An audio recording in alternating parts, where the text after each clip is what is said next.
Yes, people. It's Jacob on the one up top. I hope you all well and had a blessed weekend. As promised on my last video, I did say that I would do a review and a recap of the weekend's fixtures. I planned to do it yesterday, but totally forgot that Leeds were playing Everton. So now that I've done that and I've had the opportunity to make some notes and have a review, let's get straight into it. So where I'm going to start off is at Anfield. Obviously, it was the first game of the season, the home of the champions. Shout out Diego Jota, rest in peace. That was a big thing in football that's not really, it's very unheard of. You have people that have long term injuries, people that retire, not a sudden death as mad as that. So it's going to hit a lot of football fans, predominantly Liverpool fans, for a while because, it was a distinct reminder to everybody that tomorrow's never promised. But if we go into the game, first 10 minutes, very cagey, ball up in the air, Sunday League type stuff. It was more Liverpool trying to get on the front foot, Bournemouth making it difficult, and the Anfield faithful wanting more from their players. The nerves were rested, let's say, when Ekitike buried his finish. He's looking like a decent bit of business. Gakpo then made it 2-0. Everyone thought this was going to be a whitewash. Then out of the blue, Semenyo turned it on. Two very well taken goals, especially the second one. Ran straight through Liverpool's midfield. The first one across into the box and a nice little tuck away. And then, we all know it doesn't matter who you are when you go to Anfield and the crowd want more. It's like they suck the ball in. And, Chiesa came on, somebody that's forgotten about, came on, scored a goal. This was a player before his injuries. Everybody in Europe would have had had a good Euros. They got injured. And then obviously Salah came on to get his obligatory goal. First goal, he always scores in the first game of the season, sorry. So, if I'm going to break that down, so I don't want to make the videos too long. There's been a lot of talk about Liverpool need to go and get Isak. Liverpool need a winger. Liverpool need this and this. The fullbacks are too far forward. I think that what a lot of people aren't really talking about is the fact that Liverpool could probably do with another defensive midfielder. Now, Gravenberch was missing in that game, and correct me if I'm wrong, I don't think he was even playing in the Charity Shield. So either way, there was gaps because if your fullbacks are going to go forward as much as Kirkes and Frimpong are going to, you need somebody that's going to cover those positions, not just your centre half. So you either play a three at the back or you have a defensive midfielder to do that job. And for me, Liverpool haven't got one when Gravenberch comes out. And McAllister can play there, but you're taking away what you get from him in the number 8. So Bosley, another one that can do a job. But for me, they need a centre midfielder as well as probably another centre half because, there's talk of Mark Guehi coming in, which will probably get sorted out. But I think they need the centre midfielders, especially when you look at Semenyo's second goal. I don't think he runs through that midfield with a Gravenberch in there. A Gravenberch, Fabinho. That's what I think they're missing because if Gravenberch gets injured, your team is already open and you haven't really got anybody to stifle the opposition's play. So that would be my honest opinion. Of course, if they get Isak, goals win you titles, goals win you games. But, if you're going to be spending that sort of money across the board, get yourself a defensive midfield, especially if you're going to want your Verts, your Szoboszlai and your McAllister to do what they do best, is which get into the number 8s, get into the pockets and score goals as well as create. In terms of Bournemouth, a lot of people will always talk about a club like Bournemouth. Are they going to stay up? Or, are they going to get into European places? I think they'll have another steady Eddie season. I think if I was a Bournemouth fan, my only concern would be they've just bought the winger from Liverpool, Doak. Is that Bournemouth preparing for Semenyo exit? Because there's a lot of talk around Arsenal being linked around him. Spurs are still in for a winger after the Savinho hints have looked to have dropped. So you're kind of looking at that thinking there's a lot of teams that have got a bigger stature than Bournemouth that do need a winger. And, if Bournemouth are asking for 70, 80 mil, there's clubs that are willing to pay that. So that would be my only concern. But they've got a really good manager. He was up in my top 3 for a manager to come to Spurs. Should Ange have lost his job, it was him, Glasner, and obviously Thomas Frank. So they'll be okay. I'm looking at Bournemouth to a top 10 finish. They should be pushing for if they finish 12th, 13th. Another good season in the Premier League. But, like I say, going back to Liverpool, I think covering in those defensive positions really rubbers their stamp to ensure that they go and march on and win the Premier League. Because if not, and they get caught wide open, there are better teams in the Premier League that will catch them out. But we'll see in their next game. Away to Newcastle, that'd be a tricky one if they stay open. On top of being at home to Arsenal thereafter, so Liverpool would look at that and want to shore up and make sure that they get 9 points out of 9, because we all know what happens if you don't stay consistent, especially at the top end of the league. There's other teams that will be. So that's my viewpoint on Liverpool Bournemouth. Right, my second choice of game will be the fixture of the weekend, which was supposed to be anyway. Manchester United at home hosting title contenders Arsenal. Now, everyone thought this was going to be a great game. Everyone thought, there's going to be goals. They're thinking of the Vieira Keane days. But I've always said for the last few years, as much as I look forward to those games, it always ends up being a drab game, generally a 1-1, especially at Old Trafford. Arsenal struggled to win there. And Man United struggle to win full stop, these days. But, when you look at it in the grand scheme of things, Man United did look better. But if I'm going to speak about United as a fan base and as a group first and foremost, I'm hearing a lot of United fans taking great pleasure from losing at home to Arsenal. Now, growing up, even a few years ago, that wasn't a thing. Now I'm hearing Man United fans, they're all gassed and excited because they put in a good performance against a team like Arsenal that weren't great. They turned up like Stoke, um, got the goal from a corner and pretty much just said, come and beat us. And if Man United and their fans are saying, we put in a good performance and they're prepared for the season, one thing that you don't want to be doing is winning games. I mean, performing well and losing games. I admit Man United played a lot better than pretty much most of the games they played last season. However, you need to, it's Man United, to be one of the biggest clubs in the world. You should be going into those games, and if you play like that, not losing. But, it's the first game of the season. So, when I looked at Mbuemo, I looked at Cunha, they were very busy. And, it's the first game, in competitive nature where they're playing with each other. So, as time grows, Man United will be a problem. And if I'm completely honest, as a Spurs fan, if someone said to me play Man United this week or, November, December time, it'll definitely be now, because I think going forward they'll gel.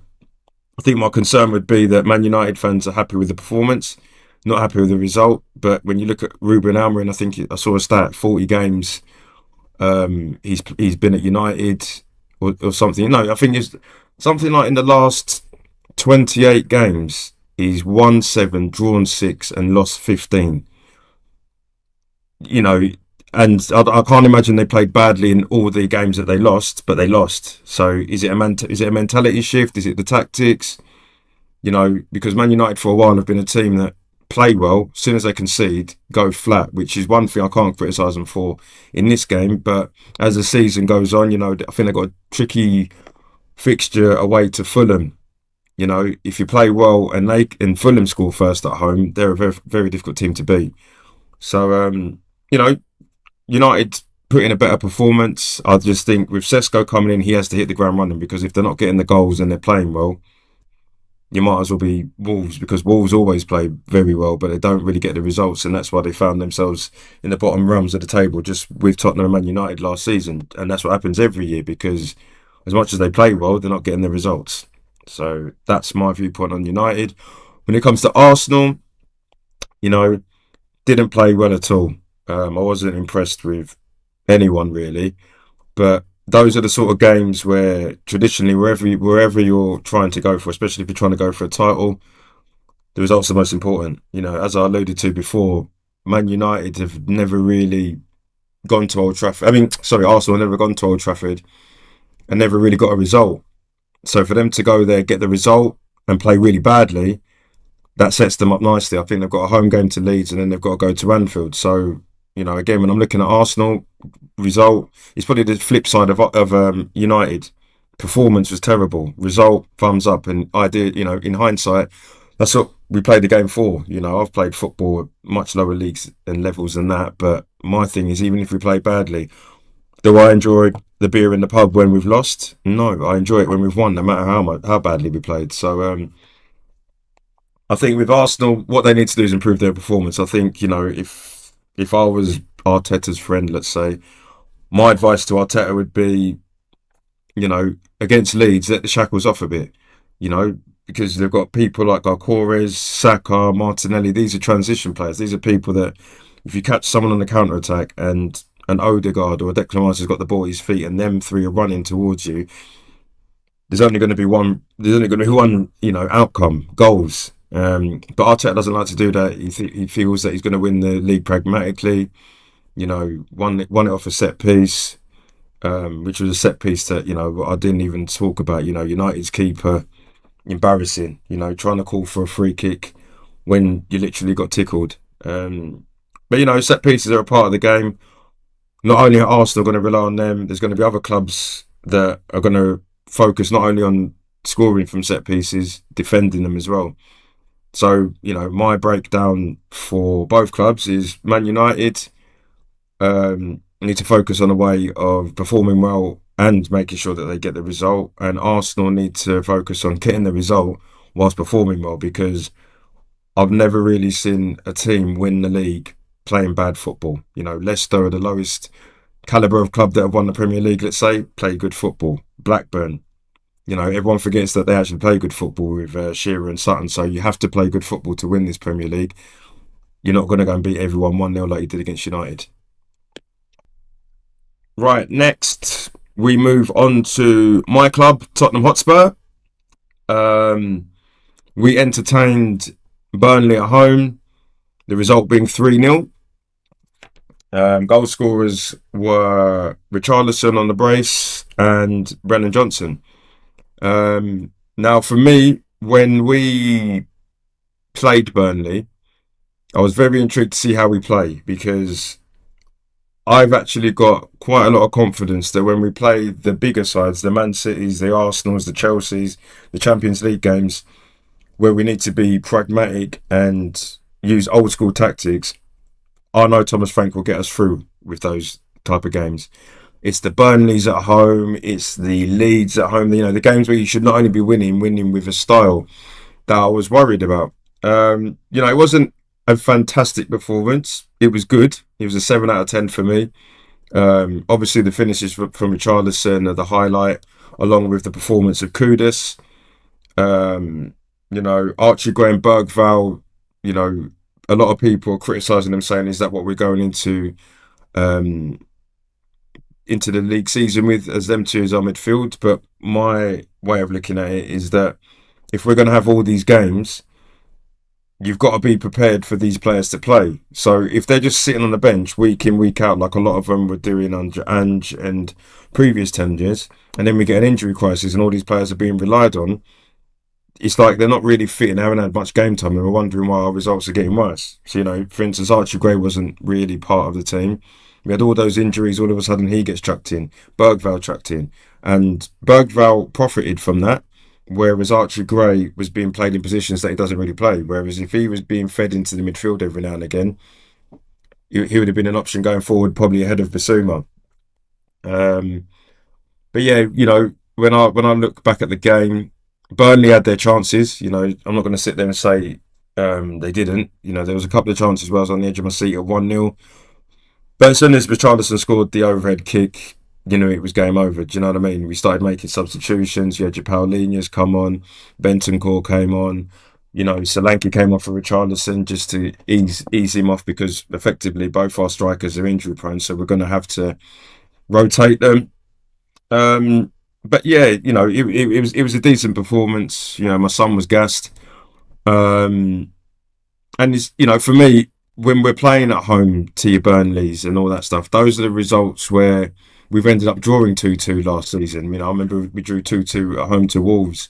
I remember we lost to Fulham 4-0. Those are the sort of games where, no disrespect to the club, but if Tottenham are a Champions League team now and you're expected to continually qualify for the Champions League, and if not the Champions League, the Europa League, there's a certain expectancy. So when you're playing at home to those clubs, win or by hook or by crook, and if you're away, get the job done and don't lose. But yeah, Thomas Frank, so far so good. It's only been 2 games. I'm not gonna, go too wild. If we get Eze in, which is looking like a likely deal from what I'm reading today, um, and maybe another winger over Savinho. We were just talking about Semenyo. If for me, if we went and bought Eze and went and tested, but Bournemouth's resolve with Semenyo, that's where you're looking at a really good team with plenty of options, and we're going to need that going into the Champions League. If I go to Burnley, they've done a bit of business. They spent quite a lot of money, but when you look at the squads and the first team lineup that they put together, you do worry for them. They're going to have to make Turf Moor a fortress. I like Scott Parker as a manager, but he's one of those managers that's been very good in the Championship, and then as soon as he makes the jump, gets swallowed in. Um, it's not the easiest thing to do, because you're going into a Premier League where there's teams like Arsenal, Man City, Liverpool that are spending your net spend on a player. Do you know what I'm saying? Like Burnley, I'm not sure. I don't even think they've spent 150 mil, but that's what Liverpool could potentially have to go and spend on Isaac. You know, and they're still looking to do more business. So it's hard, and it's very difficult to look away from the Burnleys, the Leeds, and them guys going down, just because it's so difficult, especially with the financial constraints that they have and the amount of money that other clubs have got from, whether it's outsourced from Saudi Arabia, or it's a well-run club like Spurs. You got Arsenal, that their fans demand more money, but they still spend a lot of money. 105 on Declan Rice is a lot of money. 70 million on Guy Corres is a lot of money, and these kind of clubs haven't got that. But it's always the same metric: win your home games, make yourself tough to beat away, and you give yourself a chance. And there's always, every other season there's a Premier League team that you didn't think would go down, and they do. It hasn't happened for a while, to be fair, but we've had the Newcastles go down, we've had the Aston Villas go down. Wolves have been a stalwart of the Premier League, but we've had them go down and come back up. You've had your Norwiches. So yeah, Burnley for me, it's a game that, as much as I wasn't overly confident they were always going to lose, but they can move, and I think they've got a home game to Sunderland next, so they'll need to focus on winning that. Now I'm going to turn my attentions to the evening kickoff on Saturday, which was Wolves, my local team. It's only 10 minutes up the road. I go at home to Man City. Um, you know, feel free to comment and let me know your thoughts. But when we're talking about who's going to win the Premier League, it feels like if I have conversations going to play football, if I go to the pub, if I'm talking to my friends, talking to my kids, nobody's talking about Man City. And I feel they should be the favourites, just because they've got the know-how. They've got to, you know, come back from, in their mind, was an embarrassing campaign last season. And even though their season was that bad, they were at one point threatening to finish above Arsenal, who everyone's talking about Arsenal winning the league because they've got the know-how. So Arsenal have got the know-how from finishing second 3 times in a row, let's say, but Man City haven't. When all they did was lose a league last season and won four on the bounce before that. Make it make sense. For me, Man City should always be up there with favouritism. I understand the money that Liverpool have spent, but Arne Slot did a brilliant job without spending any money. Nobody really knows what he's going to do when he spends money. At Feyenoord, was he spending loads of money? No. At Liverpool, when he came in and won the league, did he have any money? No. What happens if he's one of those managers that don't really need money, but they've just given him loads? Who's going to come in and take that league? It'd be Man City. Pep knows the know-how. He'll have the revenge, and he'll know that not many people are talking about Man City winning the league. They've got the best They've got the best finisher in the league. He's gonna get the top goal scorer if he's fit. They've got new additions in Reijenders and Cherky, who everyone's questioning came into this game and scored a goal each. Reijenders had a blinder. I watched that game before the boxing. He was all over the show. Reminds me, it's like what they had in Gundogan that one time where they won the league. It's just that type of player, all over the place, busy, elusive, will score you a goal, will assist. A golden assist in your first game against a very, Wolves came into this one a very good side, and everyone's talking about, Cunha's missing. Cunha was missing when they hit that form.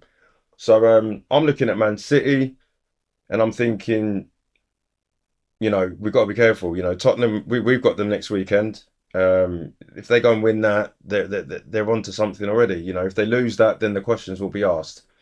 But I think Man City, they've got a really good squad. They've got a nice blend. Rodri to come back.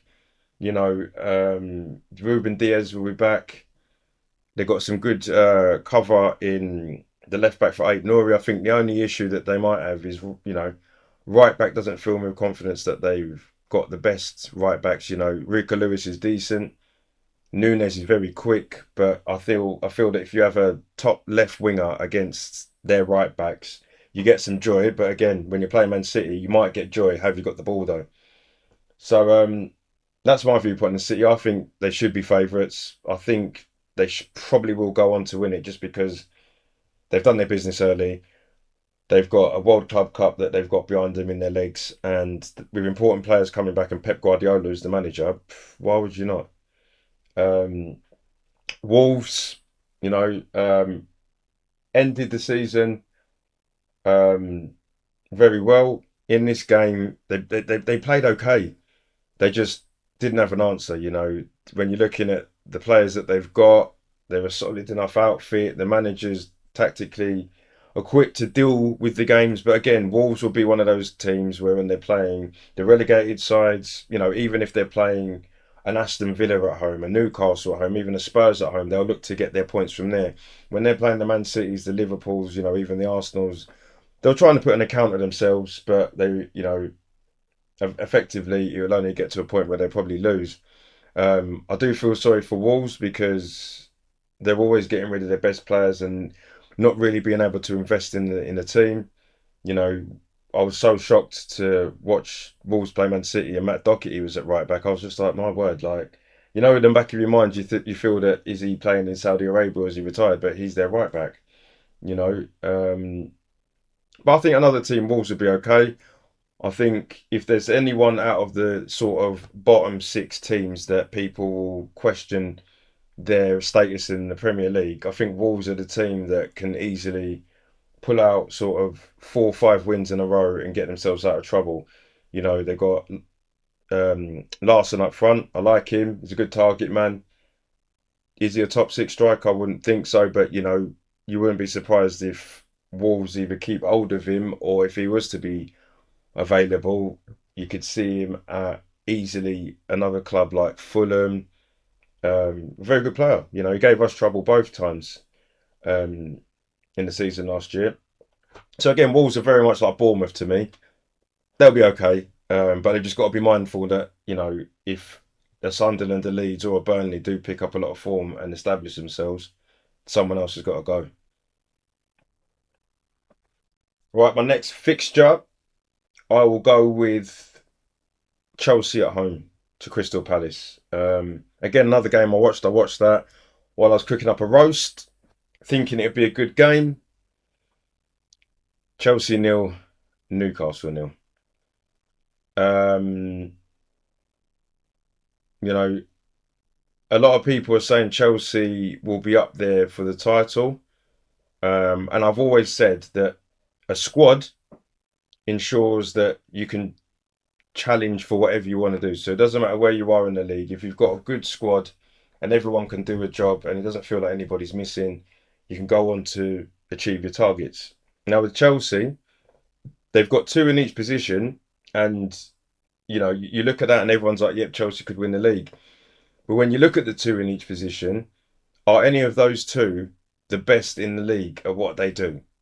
So when I look at Chelsea's complete squad, um, The only players that I can talk about that are spoke about as in the best in their position in the Premier League is probably Moises Caicedo in defensive midfield. And Cole Palmer, even though his form's dipped off quite a bit, when you're talking about a number 10, a creative midfielder, a lot of people talk about Cole Palmer, but that's only two. When you're looking at, say, Man City, they've got arguably, they've got the best striker in the league. Rodri's the best defensive midfielder. Um, they've got players like Bernardo Silva that no one really talks about enough. Every other player, every other squad, sorry, has got three, four, five players that everybody would put in their top three in the Premier League in their position. And I don't think Chelsea have got that in the most important ones as well because, Gittins is a great talent. Um, João Pedro, another one, banging goals for Brighton. Delap is going to be another one that, if he gets minutes, we'll be speaking about him in the England team. But are they the best? Do you get what I'm saying? Because that Chelsea are going to need goals. That's one thing they've struggled with. I look at the forwards that they've got. Are either of them 10 times better than Nicholas Jackson? I don't think so. I think Nicholas Jackson's somebody that people criticise, and I don't understand it. He got, I think it was 11, 12 goals for Chelsea last season when he had a massive dip in form. Um, and the service wasn't exactly brilliant, was it? Cole Palmer was nullified. He was off form. Pedro Neto flatters to deceive. They had players like Nkunku, you know, a wonder kid that's gone in the mud. So I look at Chelsea and think, are they a shoe-in for the top four, top five? Most certainly, just because they've got the business there. And if it gets to the point where they're falling short, they'll sack a manager and bring in somebody who will get given another load of money. So they'll throw money at it, and that's what will result in them probably playing Champions League football again after this season. But for them to win the league, they haven't got a manager that's done it before. They haven't got any players that have really done it before.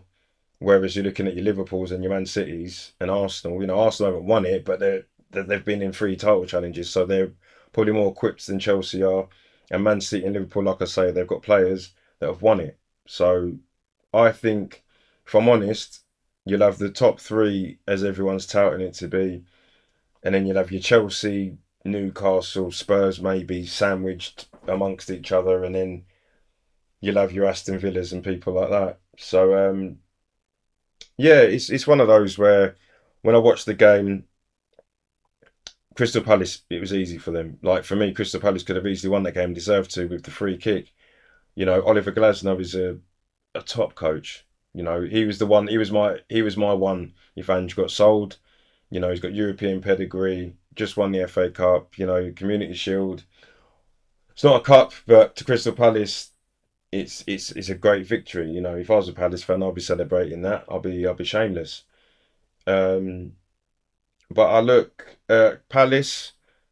If they were to keep the same team that they've got now, I go as far as saying top 10 without foul, probably go and win the Conference League. But when I'm looking at Palace in that game, they were so organised because everyone knew what they're doing. Now, if you go and take Eze out, which he's rumoured to be going to Tottenham, you take Eze out, all of a sudden people start looking at a Wharton, looking at a Mateta and going, okay, if Palace is selling him, selling Eze, we'll leave it for a bit and then we'll come in at some point in January or in the summer. Anybody would take Adam Wharton. I watched him against Chelsea, he was brilliant. Um, and it's all again to do with the manager because they had Wharton and Will Hughes in centre midfield, two left footers. I'm a left footer. It's very difficult to play with another person in midfield when you both got a left foot. It's just strange like that. But they held it down. Chelsea didn't have a clue what to do. Nullified Cole Palmer. They knew that they could release your Eze, your Emmanuel Sarr, and if you get it on job, you got the beast Mateta to score. So they've got a very good setup. But I do worry that you take Eze, who not only is probably their best player, their skipper. You take him out, you take Gay out, everybody starts talking. They're only human. So, for Wharton and Eze were to go to Tottenham and let's say Man United and all of a sudden they're playing European football, playing for the big clubs, and they're on the phone to Marteta saying, telling him how it is and how great he was. And one minute I went to the new camp, next minute I went to the Bernabeu. It's only going to make the player think, and then you've got a disgruntled sort of team that, for me, is so tight knit. Um, and could have gone on to bigger and better things, but that's just how it goes for clubs like Palace, and they'll accept that as fans. I think Steve Parish is the one that has to accept that players are going to leave, but at the same time establish himself as a chairman that still wants Palace to move forward. Because with a coach like that, if you don't give him the players and don't push forward, all it's going to take is a big club to come and take your manager as well, and you don't want to be back in the positions that Palace have been in the past, where you're fighting relegation. So again, Palace will be all right. I'm interested to see who they bring in should Eze leave. And I just think they need to just improve a bit more on their starting lineup. So then you've got your players that are in your starting lineup. If they have to make the bench, that means you've improved. They've got some very good players. They've got Munoz, who's a very good right back. Henderson's a good goalkeeper. So they've got a good foundation. It's just with a team like Palace, that's going to happen. But they started off the season well. And, by looking at how Palace played against Chelsea at Stamford Bridge in that 0-0, they're going to cause the teams a lot of problems. And I think Oliver Glasner, regardless of having Eze or not, will find a way of making sure that, they challenge for a top 10 position. And if they can get themselves back into sort of a conference, or better yet, a Europa League like they deserve to from this season, then happy days for Crystal Palace. And then we moved to the other game that I thought would be a good one and ended up being 0-0. Aston Villa at home to Newcastle. If there was ever a game that you thought was going to be a great game, but ended up putting you to sleep, it was this one. I had my house clean, I had the kids all sorted, I'd made them a nice lunch, sat there, cold beer, nice little lunch for myself, expecting a good game. Now, the first 10 minutes, electric, there was just pace all over the place. Elanga got himself through, should have really scored. Anthony Gordon was picking up a few positions where he had the opportunity to score. Aston Villa as well, threatened to hit them on the counter. But if I want to talk about the home side first, they looked, considering they're the only team that I've seen this weekend that looked like a team from last season, you'd think there was a load of strangers. That there was so many misplaced passes. Morgan Rogers kept running into brick walls. Ollie Watkins didn't look too sharp. You'd think Ollie Watkins would be more than comfortable because he's a very good goal scorer and he's Aston Villa's, only striker from what I know. Back four, we've seen that one before. But then after about 20 minutes, it was dead. Aston Villa couldn't put a pass together. Newcastle played really well, but it was evident that they were missing their main man, Isaac. You know, Isaac has caused them a problem, but Newcastle just need to get rid of it. Get rid of him. He doesn't want to stay. He doesn't even want to live in Newcastle. You're getting Newcastle fans that are cussing Isaac out while they're happy for Wissa to do what he's doing. The the epitome of hypocrisy. Um, you know, it just makes sense. Brentford have got their replacement. Go and get Wissa. You let Isaac go to Liverpool. It all gets forgotten about in 6 months. But Newcastle with a decent striker, it doesn't. Even if they had Wissa, would have probably gone on to win that game. If I'm going to look at Aston Villa, it is a concern because they brought in quite a lot of money. They've just sold Jacob Ramsey for 43 million, which was mad because one, they probably need him for the homegrown. Two, he's a very good player. He's somebody that I feel is going to go to Newcastle and smash it. So, when Aston Villa aren't bringing in too many players, I don't understand why they've got rid of their homegrown talent, who for me is a very good player. I remember Spurs were linked to him at one point, and they've decided to get rid. So, of course, they've got the financial fair play issues, but surely there's got to be some leeway when you're getting rid of, quite a lot of players. They got rid of Duran not too long ago. I haven't seen what they've done with that money, and they've got to be mindful that, I suppose they've got to be mindful that if they do spend any more money next summer, you're going to be looking at a Morgan Rogers going. Um, So more concerned for Aston Villa. Newcastle, I think they'll get it right, get a striker. They've got a very good manager in Eddie Howe. I think Eddie Howe is destined to be the England manager once Thomas Tuchel's finished.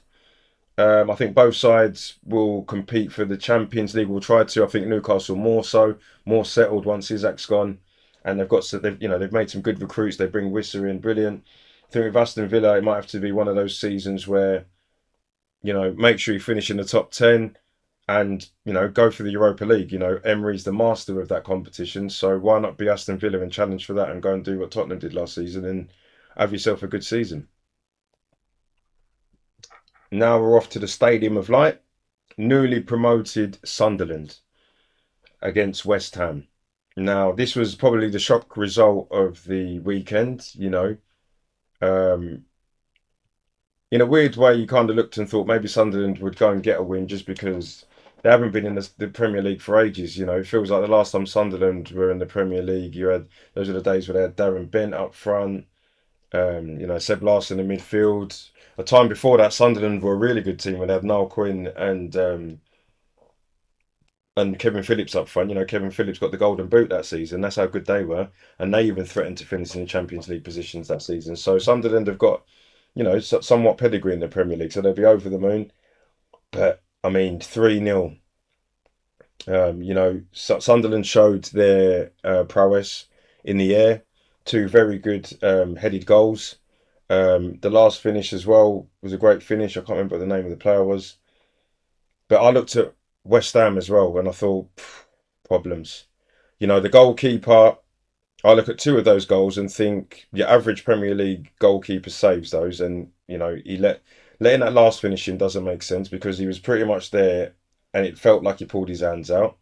To me, it looked like he must have had a bet on or something because he literally had his hands there and pulled away. The header for their first goal, it took about half an hour to go in, but he didn't set himself right. So he trusted his centre half too much, didn't keep himself in a central position, and that's resulted in a weak header going in. Um, I look at West Ham and it just smells trouble. Graham Potter he's supposed to be a good manager.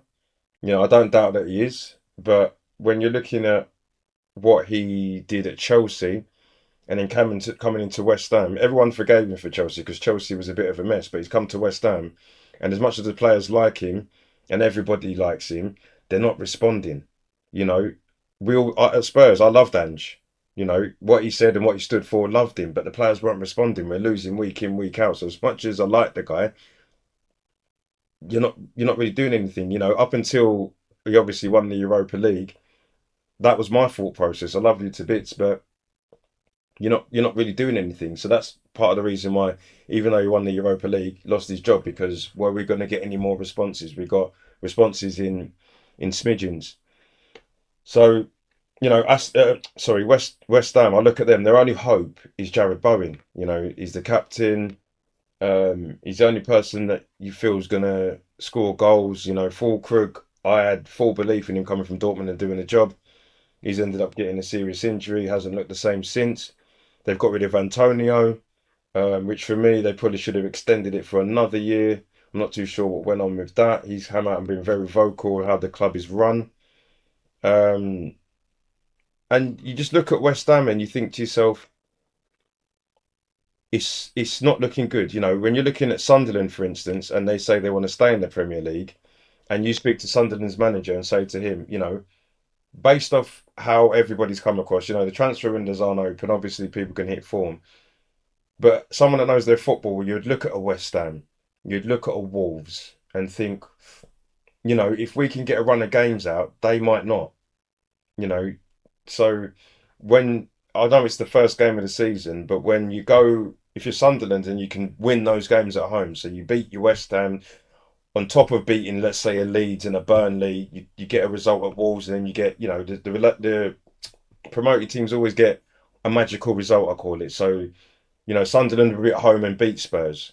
Sunderland will be at home and beat Man United, or, you'll get Burnley that somehow beat Man City at home. There's always one. So they'll hope that any Premier League teams drop off, and I do worry about West Ham because they're not putting their money in their pocket, and they've got rid of some influential players. Kufal.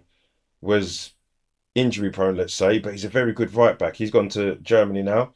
Good player. Aaron Creswell was a good servant for them for a very long time. Obviously, he's getting older, so he's moved on. More importantly, if I'm a West Ham fan, I'm going nuts because I don't understand how they've allowed Kudus to go to Tottenham. If your asking price was 55 million, right? No problem with that. If Tottenham come in, 85 million. Because there'd have been other suitors, there'd have been other teams that would have come in for Kudus. I'm very sure of that. But West Ham were very eager to get rid. And again, if they've got PSR issues, I understand that. But then there's PSR issues. But you know, surely someone else would have come in for 50 million. They lacked patience in getting rid of Kudus, and they've ended selling him to their rivals. And now it's only Jared Bowen. Jared Bowen's looking around. He used to have Kudus, he used to have Antonio, both gone, and he's dealing with Fulkrug, who's not really scoring goals. Who else? So if West Ham don't do any business, I do fear for them being in a relegation scrap. Will they go down? Maybe not, because again they might throw money at it. But I look at Sunderland. Good result, but it's they'll tell you straight it's a long way to go. They're in La La Land at the minute. 3-0 against West Ham. It doesn't matter who you are. That's a good result. They'll be looking at Burnley away next and thinking, let's win that game. Or better yet, not lose it. If they go and win that and get 6 points out of six, it's something to build on.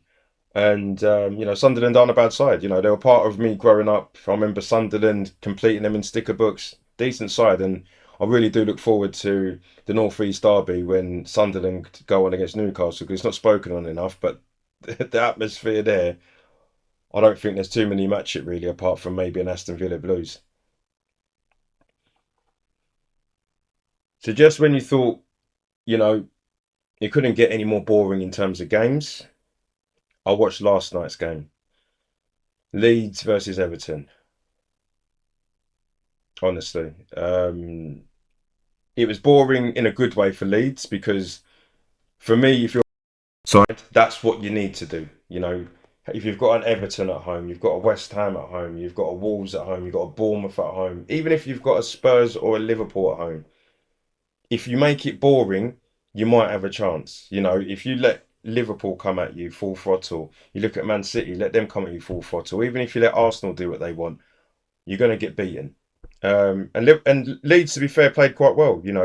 A lot of promoted sides will look to bring in experienced Premier League players. You look at Sunderland, they brought in Granit Xhaka, straight away made him skip up. Good. It's a good decision for me. So Leeds, when you looked at them, you looked at their lineup. They didn't have Solomon, who was arguably their best player last season. He's at Spurs, doing nothing at the moment. Um, you looked at Leeds and thought, again, just like Sunderland, you thought they could go and win this game, but it'd be more about the crowd being behind them. These are the sort of games where they need to go into Everton's and big games like that in November and win them. They got the good result today. They won 1-0. The talking point was the penalty. Um, for me, it's not a penalty. He's got his arms um, down by his side. But at the same time, I understand that, because if his arm's not in the way, is it a goal scoring opportunity? It's straight on target. The keeper might not save that. Um, and it's weird, because if it comes off his arm and goes in, they're allowed the goal. They won't give a penalty. It's a goal. But if it hits his arm and doesn't go in, it's a penalty. So the only people that really get punished are the defenders. Um, but Leeds played well. They had a lot of energy around them, man. Especially in central midfield. They played very well. They've still got quick players on the flanks. Dan James didn't do too badly. But it's just when you look at personnel, sometimes when you look at the personnel, they're going to have to be really tight knit. Joe Rodon has been a revelation for them. Again, another player that's come from Tottenham. But do I look at Leeds and think they're going to go away to Arsenal, let's say, um, at the weekend and get a result? Not really. But again, not too many people are going to go to Arsenal and get a result. So just like I said for Sunderland and I said for Burnley, they're going to have to be really tight knit. Sunderland are probably the best equipped to be the team to come out of there, just because of the business they've done. And if Leeds want to stay up, they probably need to do a bit more business, because I looked at the strikers that they got. Um, Again, Championship, scored plenty of goals. They got themselves the penalty. in the Premier League, you're not always going to get the penalties. So they've got to find a way of scoring goals. You know, Everton are a very resolute team. I was very disappointed with Everton. You know, there was no fluidity. I don't think they had a shot at all in the first half. They brought Grealish on and didn't really make an impact. They had Ndiaye in who was decent last season, couldn't really get into the game.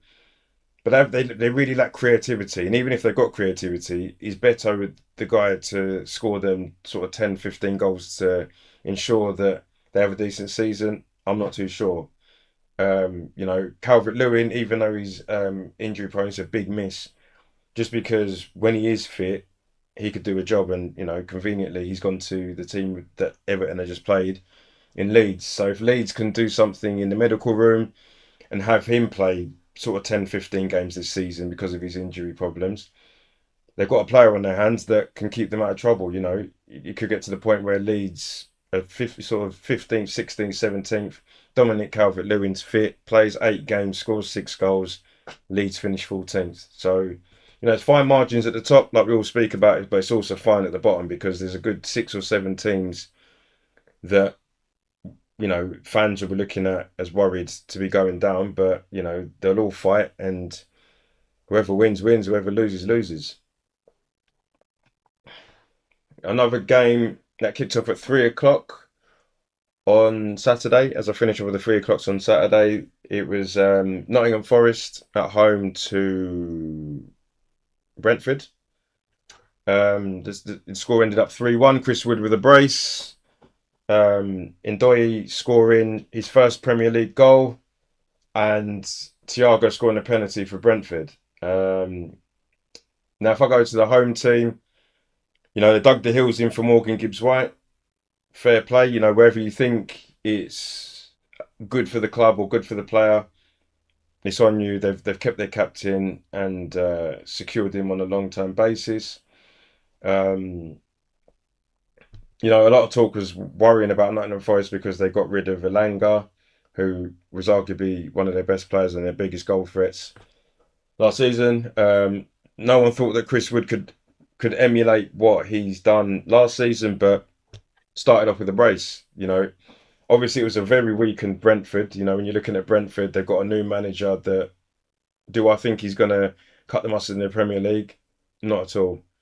I think if he'd been able to keep Embuemo, Wissa, Norgard, you know, and was presented with what Thomas Frank was left, um, would have been an easier job because Embuemo and Wissa get you out of games. Norgard's your leader, but you know they're bringing in players that aren't straight away going to hit the ground running, just like Wissa and Embuemo would.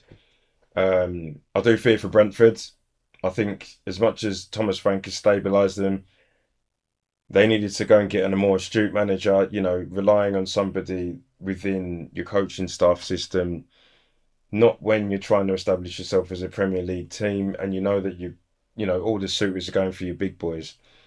Um, you know, when you look at the extended highlights, Nottingham Forest had it easy, you know. They played well. Chris Wood took his goals well. Um, Nuno knows what he's doing. You know, Nottingham Forest are going to be a team that, again, just like I'd say Bournemouth, they will be sort of saying to themselves, finishing top 10.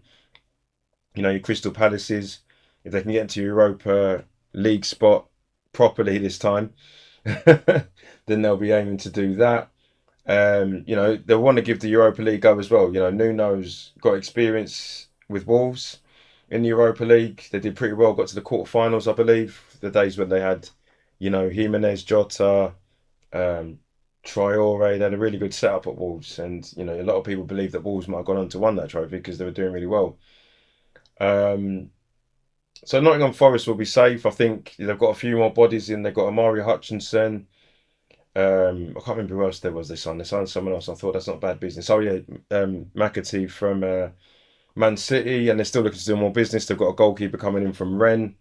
So that's, you know, I haven't heard of this goalkeeper, but the keeper that they've got already with the defensive unit is quite solid. I'm quite surprised that nobody went in from Murillo or Aina. Very good defenders last season. But Forest would be all right. As for Brentford, I think that if any of the promoted three, namely Sunderland, do well, Brentford could be a shoo-in to go down. Because I'd give Keith Andrews a chance, but that is a ridiculously hard job. That's the sort of job that if you get rid of Mboma, Wissa, and Norgard, you give that to a Sam Allardyce that's been there and done it before, not somebody as his first job. So I do fear for Brentford. I do like Brentford, but it could be a tough year for them. It could be, a sign of how good Thomas Frank is a manager because if Thomas Frank was still there, the likelihood is whether your Embremas or your Whistles or your Norgards go, he kept bringing in players that one wanted to play with him and two actually played, and at one point they were threatening for Europa League places. So yeah, Brentford is not looking too good, but I can always be wrong, and if you feel that I'm wrong, put something in the comments.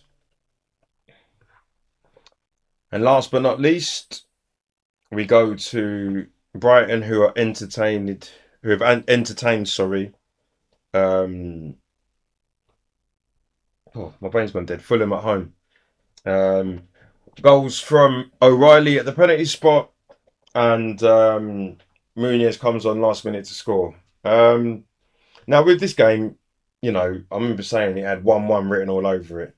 You know, Brighton are a very well run club. No matter what players come and go, they always churn out. João Pedro goes, they've got an O'Reilly, takes a penalty. Oh, Pedro, Pedro's probably forgotten about already.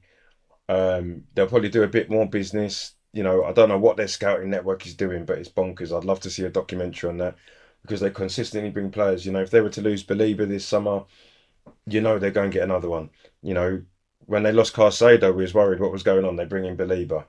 They've got a well-run club. I think for me, when I looked at the game, it wasn't the best game. It was two teams cancelling each other out. Fulham are very astute, very solid. Again, another team like Forest, Palace, they'll be happy with the top 10 finish if they can get into the Europa League's brilliant. Um, what I've noticed about the game when I'm looking at extended highlights is realistically, Brighton wanted to try and win the game and Fulham didn't want to lose it. And you already knew that was coming because Brighton only know one way. So, it's a good result for Fulham. Fulham, a lot of people are worried about because they haven't really done too much business. Um, but sometimes that's a good thing because at least they haven't got rid of too many players. And if they can bring in a couple of additions, possibly bring a couple of players through the youth system, they'll be okay.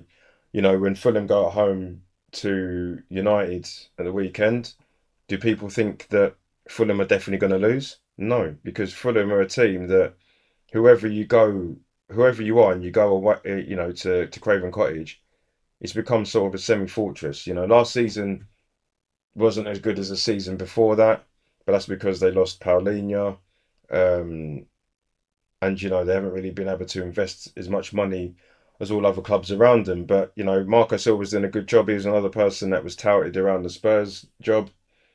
Um, and for Brighton, they'll just continue in the same trajectory. They would have been disappointed that they didn't get any European football last year because the way they were playing and some of the results that they got last season should have been in the Europa League, really, or at least the Conference Cup. But, again, that will put them instead because Brighton are a club that know that you can never just, say to yourself, you're definitely going to stay in the league. And their business model is such that they bring players through, the players do well, the players go for big fees. That's just how it goes. And Brighton are probably a very rich club at the minute. Belieber's been touted at 100 mil. If Minte carries on his trajectory, there'll be a big club coming for him as well. So I think Brighton and Fulham, it was the battle of the teams that will be okay. Those teams will finish between 8th and 12th, be content, move on, and try and see what they can do. Again, as much as it's easy for them to stay up in the Premier League, it's very difficult for them to break that barrier because you've got so many clubs that are throwing money at it, and you have to realise where you're at in terms of how much money you're going to spend and what players you can get. We all know that you let your Man Cities and your Liverpools get who they want, then your Arsenals, your Chelseas go get who they want, then Tottenham and Aston Villa and Newcastle then get the a few after that, then it's Brighton and Fulham. So when that's happening and you're falling down the pecking order, there's a reason why when the pecking order is such, that's why that pecking order is how the league finishes. So yeah, that's me wrapping up the weekend's fixtures. I tried to do it within an hour because I didn't want to, make it too long and everyone gets bored and fall asleep. If you feel this is your sleep therapy, even better, get me more views. So yeah, the next time I'll be on, I'll be potentially speaking about Tottenham and the build up to Man City on Thursday. Obviously, on Saturday when we play them, after that, I'll do a video as my review of the game, and I'll just keep this going. I've already promised myself that I need to stop dipping in and dipping out. So if you, subscribed, brilliant. Feel free to comment, and I'll come back at you.